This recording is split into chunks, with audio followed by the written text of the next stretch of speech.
All right, let's talk about justice then. Justice. Welcome to Stoic Conversations. My name is Caleb Monteveros. And I'm Michael Tremblay. And today we're going to do a breakdown of the Stoic virtue of justice. So we've done 3 other podcasts, one on moderation or discipline, another on courage, and then, of course, another one on wisdom. All using the framework from a ancient Roman, Arius Didymus, who wrote about these sort of breakdowns, subcomponents, or parts of the virtues in the epitome of Stoic ethics. So, justice is the last in his list, so we'll be going through it last as well. Yeah, I've really enjoyed these episodes, Caleb. These are some of the favorites for mine in terms of my learning. I think I was always a bit of a for virtue skeptic or subdivision of virtue skeptic. I think I've definitely more of an Epictetus person who, it's like as long as you have the dichotomy of control, you focus on what's up to you. You make sure you care about wisdom and doing the right thing or knowledge. I should say. What's the point in breaking this down?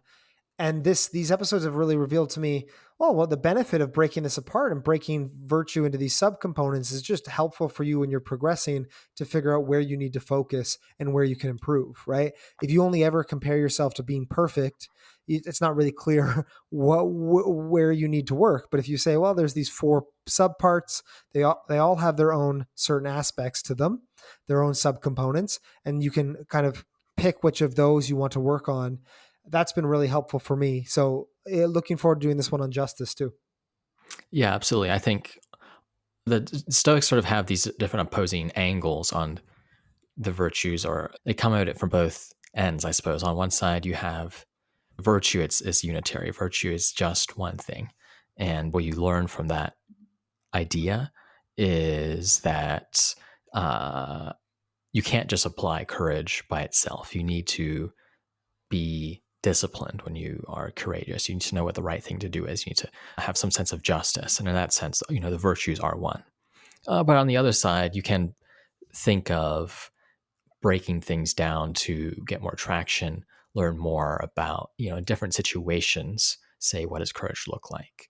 What does justice look like in my day to day when I want to, or when I'm thinking about larger decisions in my life and so on. So I think talking about different aspects of the virtues sort of is useful for training them, really, because you can just like any other skill, break them down a little bit and see how they apply in more specific situations or how you can practice them. Yeah, totally. So let's dig into justice. Sweet. So I'm using a translation of the Epitome from Stoic Ethics by Arthur Pomeroy.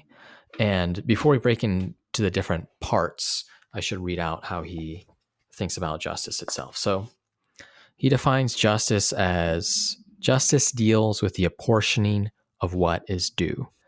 Another way to think about that, apportioning, that's not a word we use so often, is just that justice concerns giving to others what they are owed.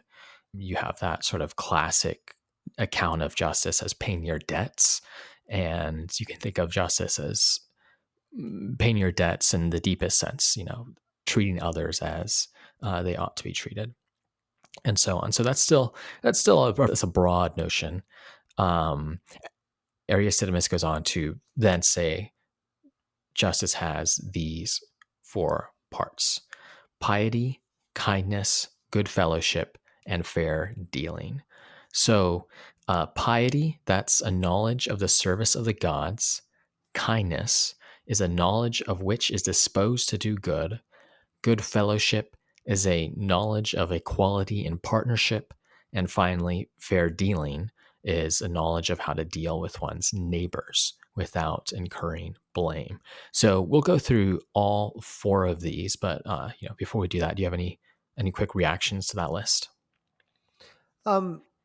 I mean, something that stands out is seeing piety on that list, right? Like a knowledge of service to the gods.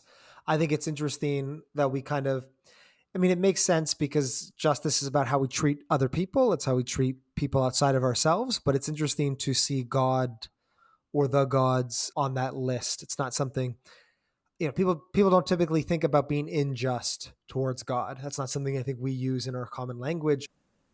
I think that's right. I guess you could be unjust towards God, but of course from the Judeo-Christian idea, but it does seem like even that's fallen out to some extent. Cool. Well, that is our first one, piety. Yeah. Um,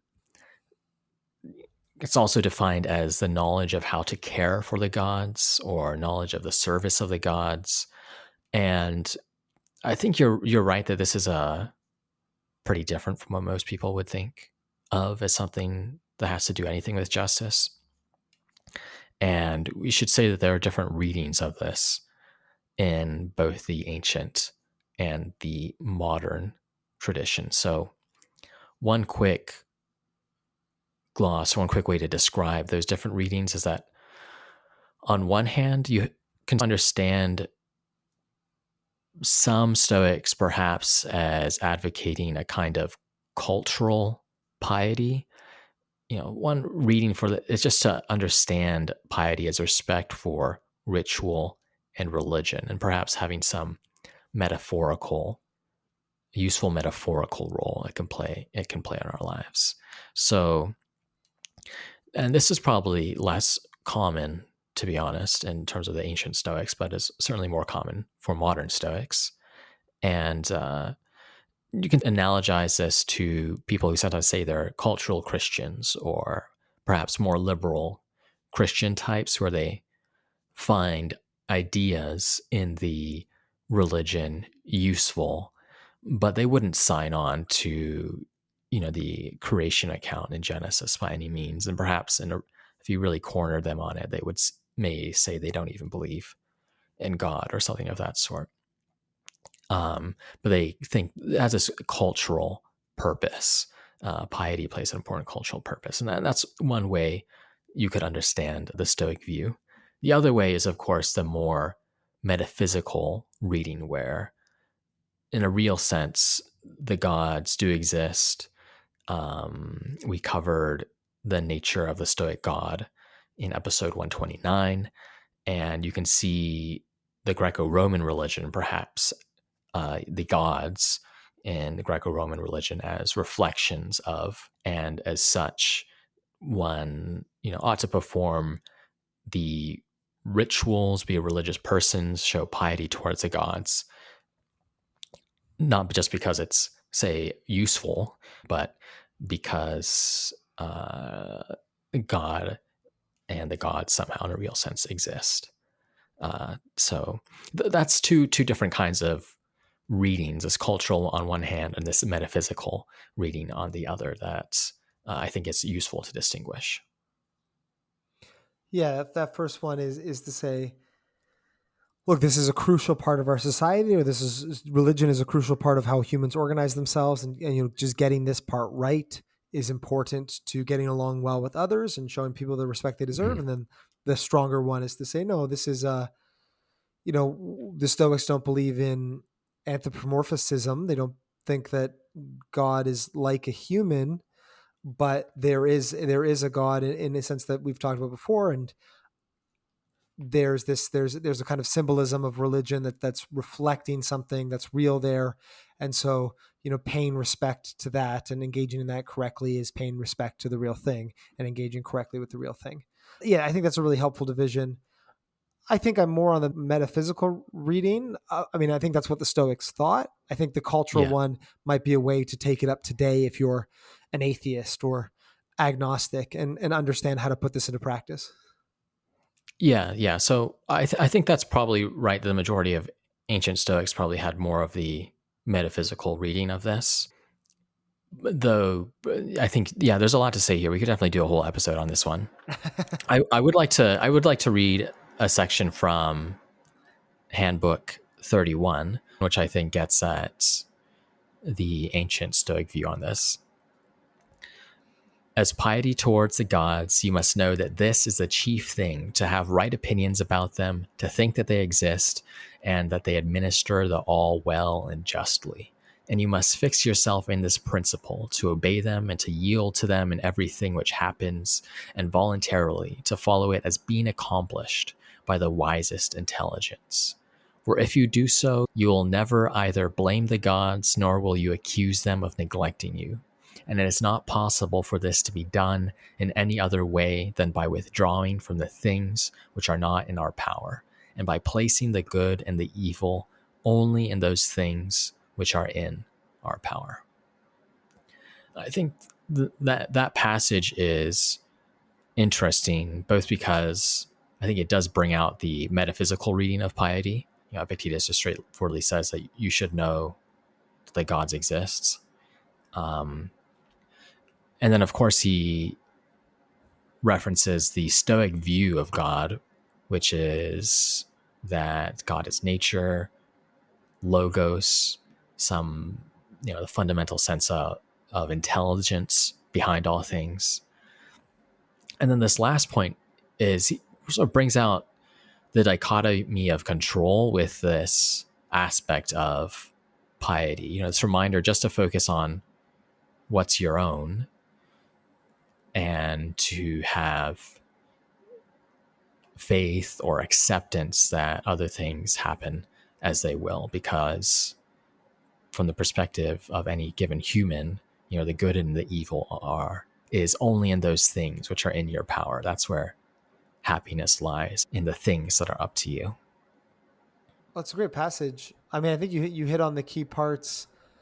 Another thing, so I mean, Epictetus is saying that to show piety towards the gods is to do these things, is to obey them, voluntarily follow what they set out. Something that I'm thinking about when you're saying that is, I think for these virtues, it's always really clarifying to say what the opposite looks like. So, what is somebody who's lacks piety? And in Epictetus's example, it's not necessarily somebody who doesn't do the right ritual or doesn't conform to the religious practices of the day. It's somebody who's cursing the gods. It's somebody who, think of that movie character who falls to their knees and, swears against God and is like, I hate you, or why are you doing this, or I don't understand. And that is the disservice that Epictetus is talking about, that blaming the gods, accusing them of neglecting you.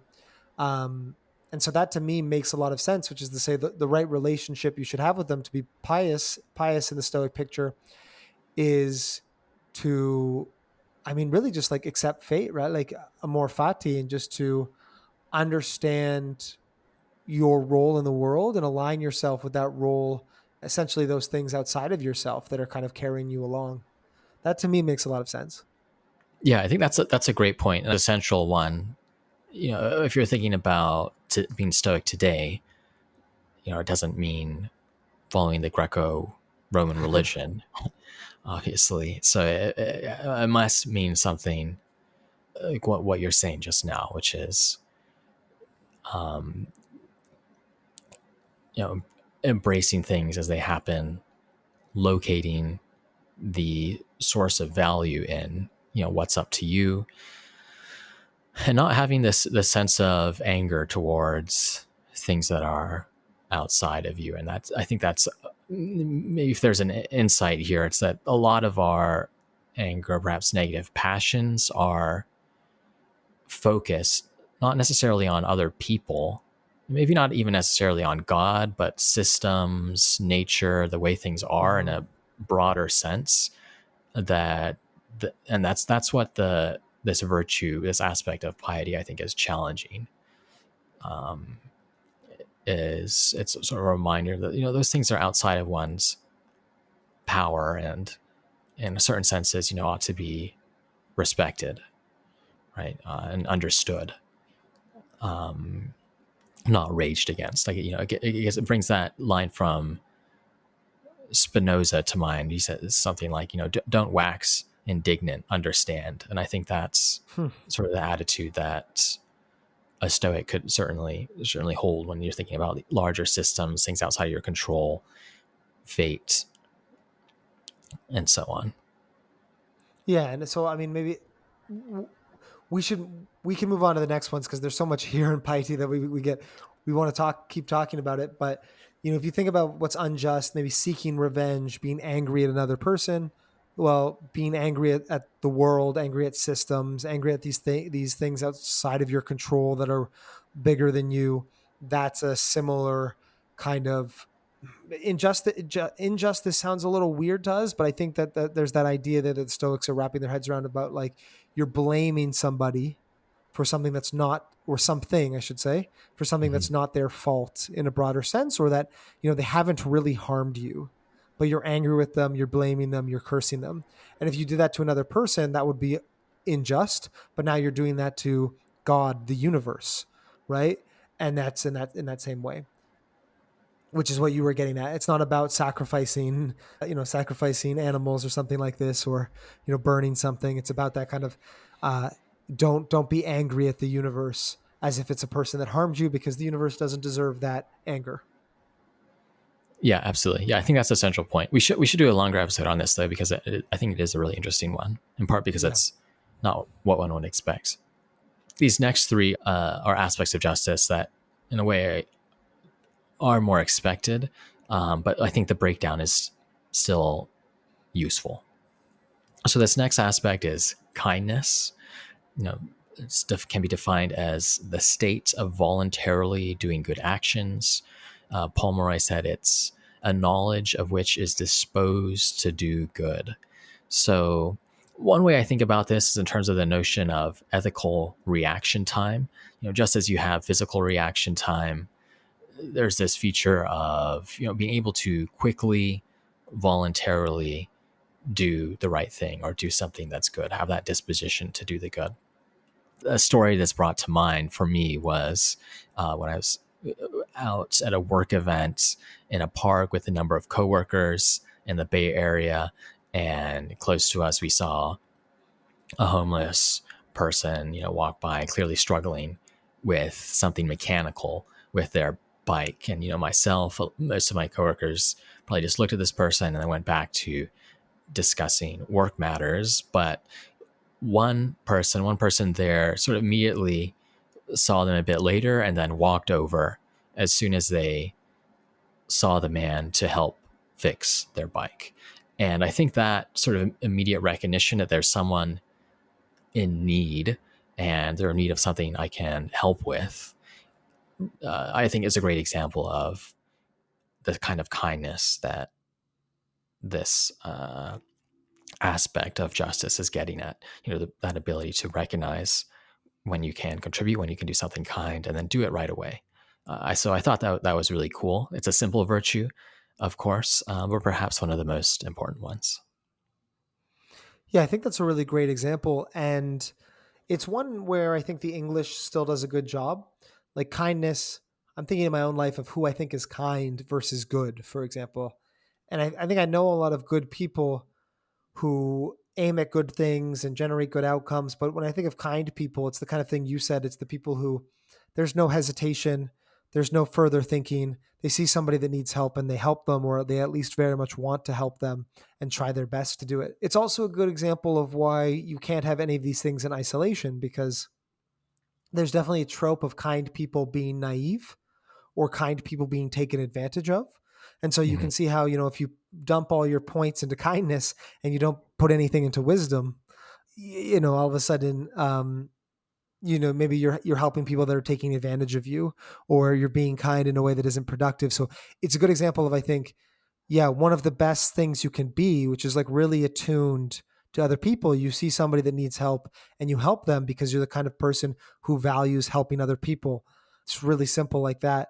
But then it also is connected to these other virtues in order to make you holistically a great person. And as I said, not somebody who either tries to help other people ineffectively or gets taken advantage of themselves. Yeah, that's right. Yeah, I think there's always an interesting question if you're thinking about becoming more kind. How do I know that I'm, in situations where I ought to be helping others more quickly, or perhaps if I'm in situations where I am either being taken advantage of, not asserting myself properly, or doing things that I believe will help, but which in fact do not help at all. And I suppose that there's some advice here is, if you think you fall too far on one side, whether it's just simply not being kind, not doing anything, or perhaps paying too much attention to others' needs, or trying to help others without having a good enough understanding of their needs, then perhaps trying to do the opposite or moving in the opposite direction is the kind of classic advice one gets from Aristotelian ethics that might be useful here. Yeah, and that's why it's helpful to separate it as an idea, right? So it's like, am I kind or not kind? And if I am kind, what can I do to make that kindness better? Which is to say, make it more practical. No, I totally agree with kind of adding it in the other direction. Another thing that I think is there's that Stoic concept of oikeiosis, which is like expanding your field of concern. I mean, this is something I would say to people who are not kind and say, well, I'm just not that kind of person who sees a homeless person and wants to go and help. And maybe they feel kind of guilty, or they feel like other people are just better than them in that sense. I think something there is to say we all have a certain domain in which we're kind, and that connects back to oikeiosis, which is say, if you're not kind to strangers, you're probably kind at least to your friends, your family members, maybe just your pets, and find that example of the thing that you unconditionally help without reflecting, without over intellectualizing it or worrying about it too much. Find that area, that domain, that person that you unconditionally help, and then just try to expand that feeling out to a broader circle of people or types of situations. So I guess that the advice there, if you feel like you're too low on this, is to, well, find the domain of your life where you show this quality, and then kind of nurture that up from there. Mm-hmm. Yeah, that's really good advice. And I suppose you can think about, in that domain where you're kind, you really have the right level of concern and the right level of skill to know what Mm-hmm. is in fact helpful. And you can think, where are some sort of adjacent areas where I can take that same level of concern and skill and apply it well. And the example that I gave initially, I think is also a good one, because the person who helped the homeless man with his bike also, is like just a very handy person in general, fixes tons of different things. So it's not like he was some randomly walked over to help something where he had no sense of competence. But it was a perfect match for his skill. Even though at the same time, I think it's probably true that many other people who are there, including myself, probably could have responded more quickly. But I think there is still that point about concern and having the right level of skill to do good. Well, I guess that, and I don't want to over intellectualize it, but like I guess that raised an interesting point about, you can take what you're good at. In your example, if you want to work on being kind, I guess one way to think about it is you can take where you already like helping people and try to extend that out. Or the other way is you can find what you're good at and then try helping other people with that, right? Like if you're really handy with bikes, try to find situations in which that comes up and you can add that help. And so you're almost like you start with the skill and then you build up the goodwill. Or the other one is kind of you start with the goodwill and you try to expand it over more skills and domains. But I guess that like there's just something there that I never thought about before, which is like, if you want to actually be the most kind, really, really double your attention down in the stuff that you're good at, the stuff that you're most likely to make a positive effect with. Yep. Yeah, absolutely. Excellent. So our next subcomponent of justice is good fellowship. It's been translated as knowledge of equality in community or society. Paul Moray has it translated as knowledge of equality in partnership. So both of those translations are lined up reasonably nicely. And what I think the sort of the central theoretical point to understand here is, the Stoics thought humans were equal in virtue of being rational and social animals. All adult humans have the ability to reason, and because of that, we play a role together. And humans are meant to work together, not work alone like isolated islands, not against one another, but instead as a part of a reasoning whole. And there's a deep sense in which humans are equal because we all have this ability to reason. The ancient Stoics would talk about all of us sharing in a fragment of the divine. They saw reason as, going back to these ideas about piety and God, they saw reason as the fundamental force behind things and an aspect of God, and it's something that humans share, and as such are in the same standing or the same footing. So that's the theoretical grounding for good fellowship. And one way in which you see this is the Stoic idea of cosmopolitanism, this idea that you're a citizen of the world, not just a citizen of your city, or today we would say nation, but that, foreigners must count in some sense or another because they are also, rational social beings. They can't be completely written off.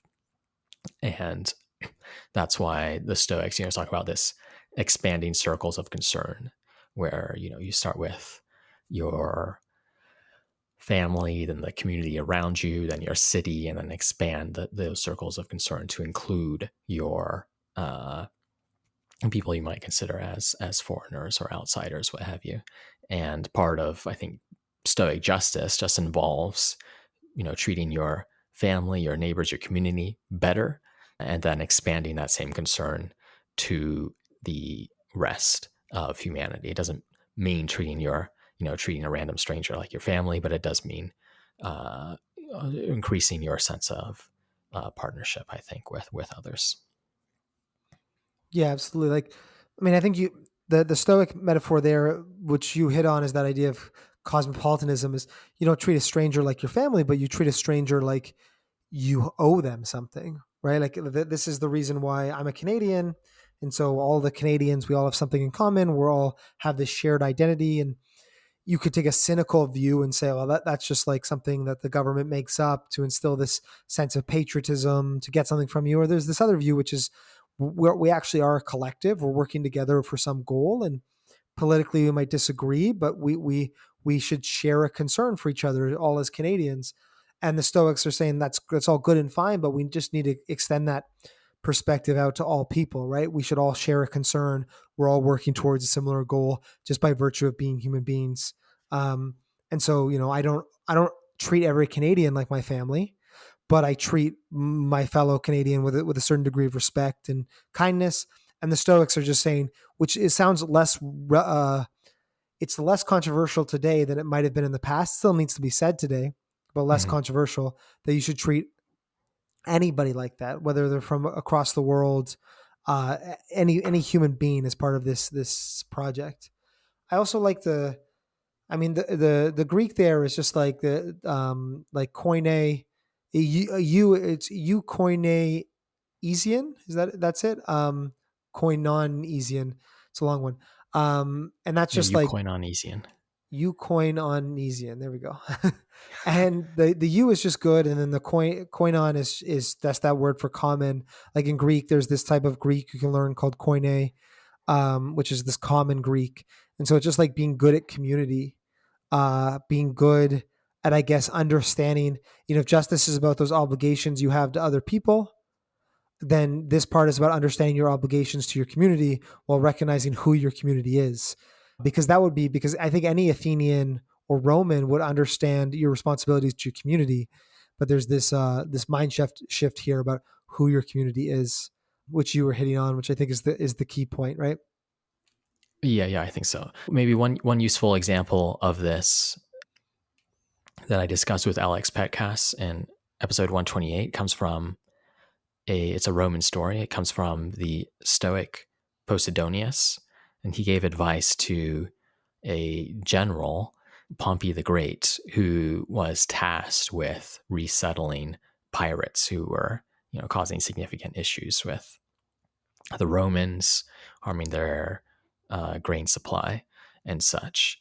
And one thing he did as a Stoic reminded Pompey the Great that, look, these pirates are people too. Many of them, they were nobles who have been displaced, and they have reasons for their action.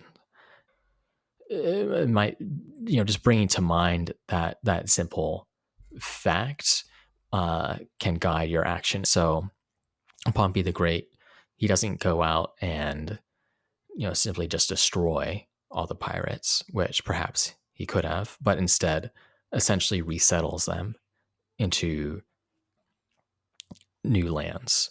Of course, he does a little bit of combat, but gives substantive options to many of the other pirates, which I think, in a way, is an interesting example of this idea of good fellowship. Of course, it's more conflict oriented, but Posidonius' advice, I think, was useful to the Roman general, in part because it reminded him that, yes, there is a severe conflict between the pirates and the Romans, but don't forget, these pirates, they are ambitious just like you, and they feel like they're want to serve their cities, families, and Pompey the Great, he's a general, always concerned about pursuing glory, and he can remind himself of that fact as well. Many of these pirates used to be nobles.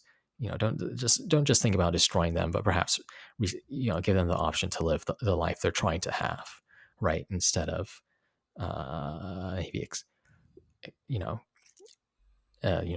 extending the war and for the sake of some scorched earth policy or something of this sort. So I think I like that. I like that story just because it's one example that I think maybe is slightly different than what you might think of when you think of equality, but is, I think, a good example of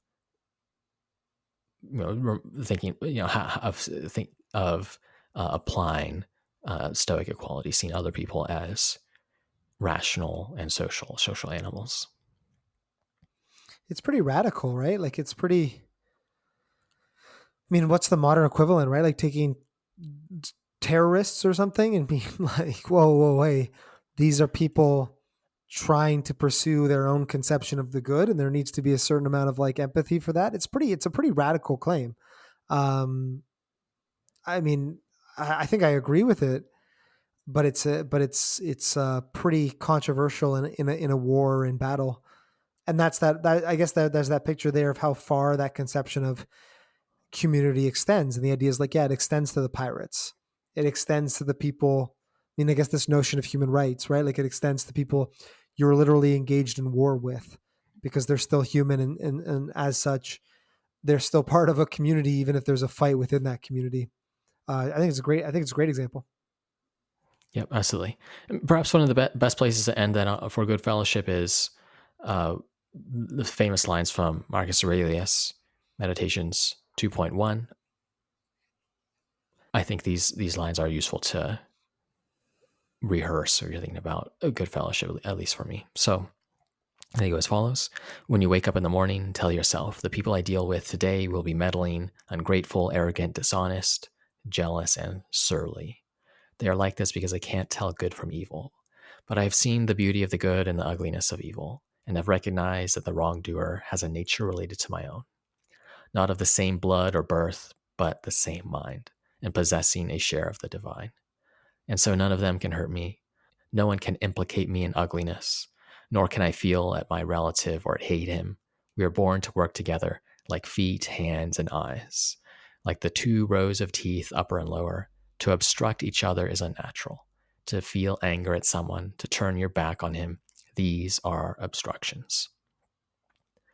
Yeah. So I think it's some amazing reflections from the Roman emperor, and start almost on a cynical note, but come back to this idea that, look, we're all as humans on the same team, and we were born, to work together.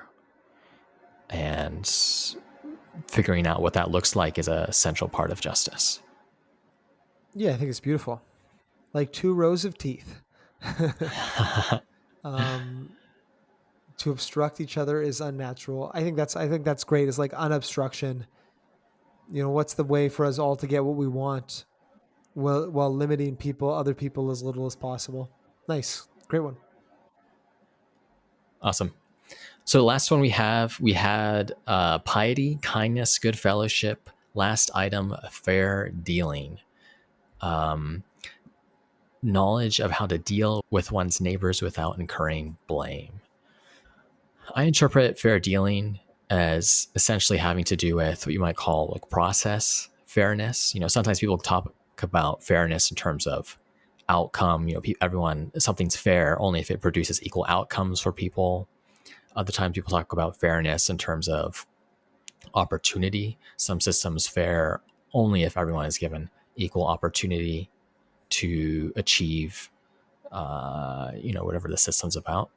This is not either of those. I think it has to do more with this a sense of a process being fair, and part of that involves, are things set up to avoid the situation where others can justly blame you for acting poorly. And perhaps it's one of the least ambitious of these other three. One way to get at it is, there was a debate between two ancient Stoics, Diogenes and Antipater. So there's this case they talk about where a merchant arrives at a city where there is a shortage of grain, and he knows that other merchants with more grain are on their way. And there's this question: does the merchant disclose the information that more grain is on the way, and they don't need to purchase his grain, they can wait out if they don't like his price? Or is it okay for him to simply remain silent about the matter and perhaps sell his grain at the higher price, taking advantage of a shortage?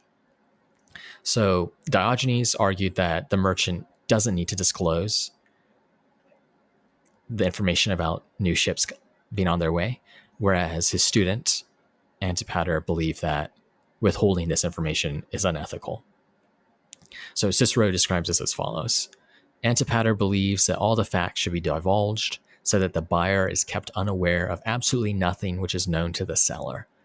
Diogenes, on the other hand, believes that the seller is obliged to report any defects in his goods, insofar as the civil law prescribes, and to conduct the transaction otherwise without chicanery. It's a good word. Nice translation. But since he has goods to sell, he should sell them at the best possible price. Interesting case, because I think it brings out some disagreements Stoics had about what fair dealing looks like. So you can think about this issue sort of at the object level. What should the merchant actually do here?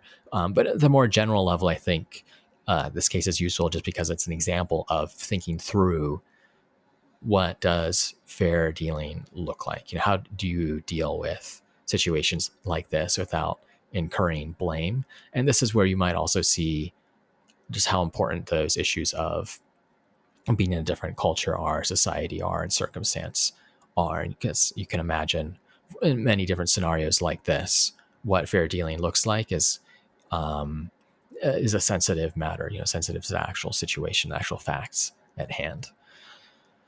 So that's fair dealing. What do you think about that one, Michael? What would you do, Caleb? That's what I'm Yeah. curious. Oh yeah, that's interesting. That's an interesting question. There are sort of different questions about this exact situation. I think one could go either way on it, depending on the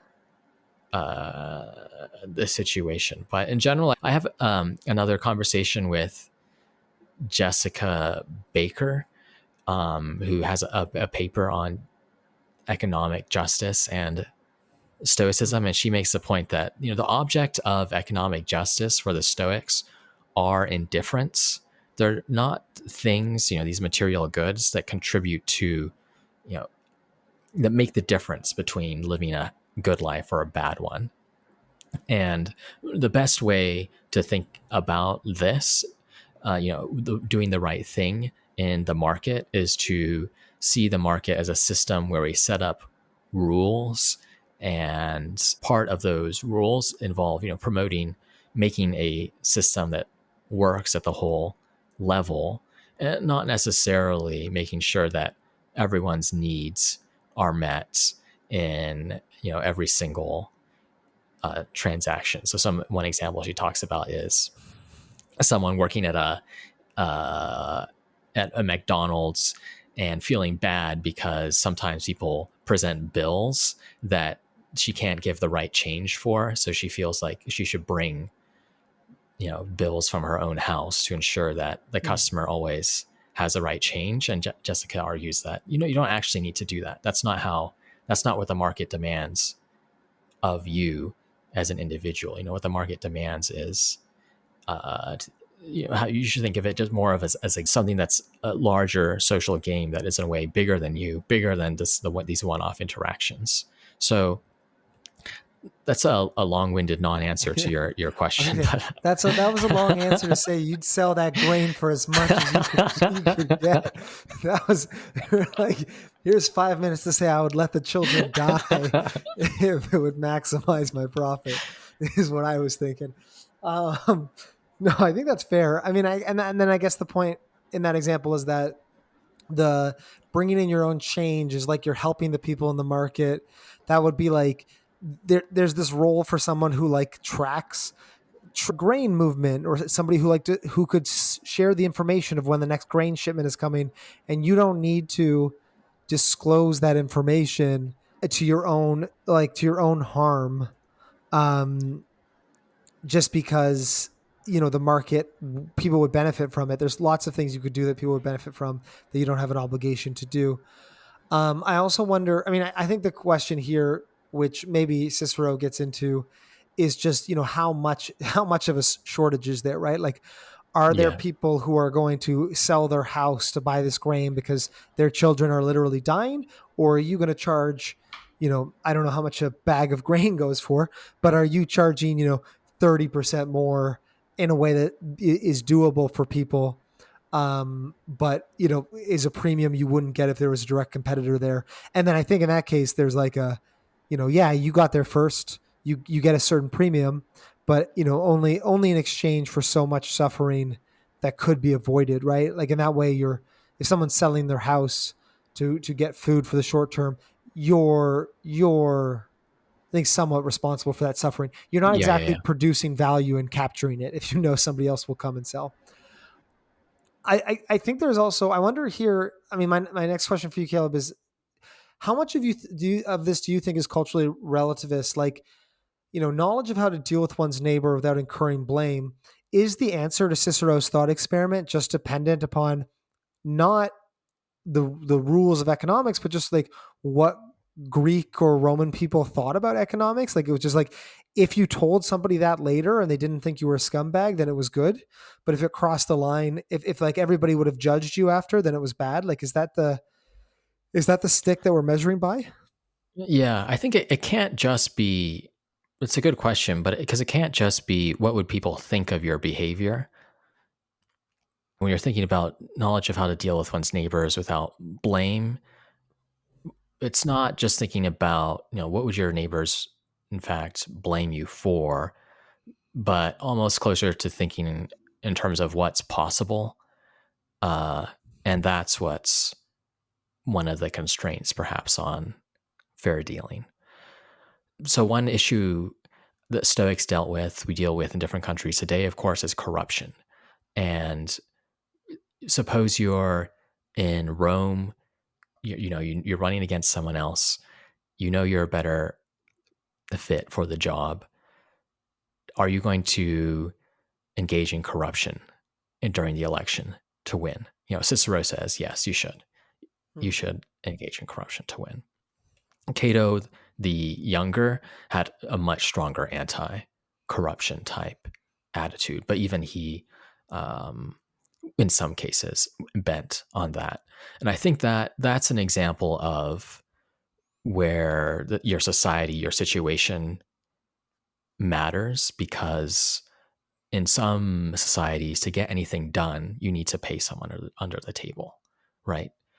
But in other societies where there's a stronger rule of law, I think acts of corruption are more harmful in a sense because they have more possibility of destabilizing the system in the long run. Even if you are doing it for a good cause, it's not worth it because there are going to be longer run consequences. Whereas perhaps in more corrupt circumstances, the system's already corrupt, the system's already broken, and it's a question of whether you can improve it in some other areas. So I think that's my attempt at answering that question. Yeah, I mean, what I'm taking from that is at least, fair dealing is not deontological. It's not never bribe. I mean, I guess so I'm taking that as that there's a certain amount of relativism. Um, there's a certain amount of room for things that, it doesn't have to be, your perfect squeaky clean in every situation. There's some practicalities, there's some compromises that can be made and still fall under fair dealing. I guess the question is where does it cross the line? And that line maybe is different in depending on your culture, circumstance, your situations. I guess maybe it's that thing where we all know it when we see it, when it's not fair dealing.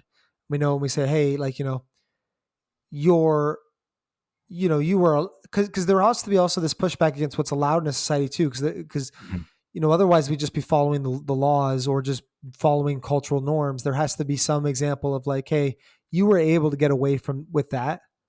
You played the game, but I still think you're kind of a jerk for that move. There has to be Yeah, some of that in fair dealing. Um, yeah. So, I mean, this yeah. vague answers here, but complicated I think question. maybe, yeah, to end on some positive examples of fair dealing. I've always been impressed by stories of, say, CEOs, startup types who have had great success. Their startup goes public, so there's a big payoff for themselves, their employees, and the CEO remembers that, hey, we had an early employee who passed away who would have made this amount of money, and his wife and family still alive. I'm going to give them what they would have earned if they had not passed away. I think examples like that is a good example of something that's fair dealing, kind of in action in a way. It's a little bit, in a sense, it's almost going above and beyond, but in another sense, I think is just doing the right thing because legally, of course, they can get away without doing that kind of thing. The person's passed away; they're not Hmm. owed any money. But if you think about, maybe one way to think about it is the CEO business person has these larger questions. What kind of business am I running? Who do I want to be? The person who optimizes every financial transaction and ensures that the company's maximally profitable, maximally efficient, whatever it is, or do I want to be the person run the company that uh, does great work, builds community, and takes people more seriously in a way, has more partial Yeah. to my employees. So I think that's a nice example where someone chooses the latter and then they show it in their actions. Okay, and I'm gonna try at the risk of at the risk of pushing this too far. I'm gonna try to see how I think that's such a great example. But if we don't call that just fair dealing, and we extend that to say a just action, maybe there's something there about might be a bit of a reach, but somebody dies in your startup. Well, there's a kind of a piety in that you don't get angry, you don't get bitter. You say, you can kind of have this stoic response to it. But then there's this kindness in that I want to help. There's good fellowship in that you extend your community. Your community is not just I'm the founder or the current employees. The community extends out to former employees, or even in this case, I guess the family of former employees. And then fair dealing is then okay. And then I do something that seems just, that like recognizes that this person contributed to the success of this business, It seems appropriate. And in that way, that's fair dealing. And so it kind of connects all those things. It's a kind act. It's a fair way to treat the situation. It extends that sense of community. I tried to get piety in there by just saying, just you're not angry about it, but just trying to show how these things also connect too, because I think that's such a good example.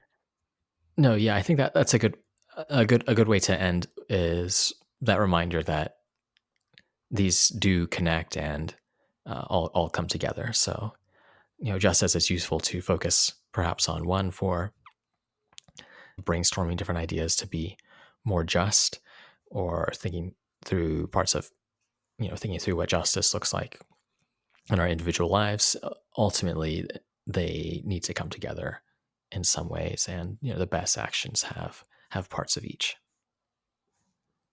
Yeah, great. I think so. Awesome. Is there anything else you want to add on this? I mean, I think that for me, just for those listening, you made it to the end of the episode. I think what's always been helpful with me is this idea of there's both positive examples and negative examples, and trying that both ways. So there's both like, okay, fair dealing. Don't be a jerk in the way you deal with people. And then that other thing of like that example of that positive example, that positive role model, kindness, try to avoid being unkind and try to model kind people. And like by breaking justice down into these four dimensions and then coming at it from both a positive aspirational aspect and I guess a negative kind of defensive avoiding aspect, it gives you a pretty robust picture of how to improve the way you treat other people. It's like there's not much that won't be captured here or that won't rely on some of this. And I think it's a cool system. Excellent. Yep. I think that's well summarized. Perfect. All right. So I'll just wrap up by going through our list. So we cover justice. What are the four aspects of justice according to Arius Didymus? And I should say that these are a part of the Stoic tradition. You see these ideas repeated again and again. They weren't just his. We have piety, knowledge of service of the gods; kindness, a knowledge of which is disposed to do good; good fellowship is a knowledge of equality and partnership; and finally, fair dealing is a knowledge of how to deal with one's neighbors without incurring blame. Awesome. Thanks, Michael.